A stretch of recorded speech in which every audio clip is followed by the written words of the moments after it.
এখন আমাদের কষ্ট হলো আল্লাহ যেহেতু জানেন আমরা কে জান্নাতি কে জাহান্নামী, এতটা সত্ত্বে আল্লাহ তাআলা বিচার সবার সামনে প্রকাশ্যে দৃশ্যমান কেন করবেন?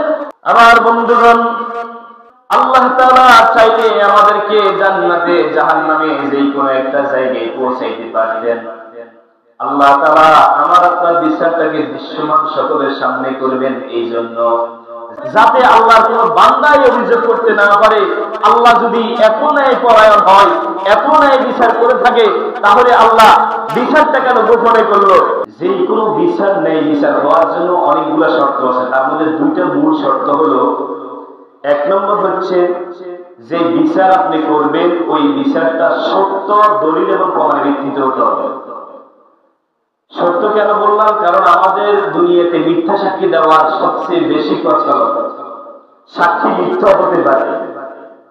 এই জন্য যে কোনো একটা বিচারকে আপনি ন্যায় বিচার বলতে হলে, সেটাকে ন্যায় সম্মত করতে হলে সেখানে সত্য দলিল এবং প্রমাণ লাগে।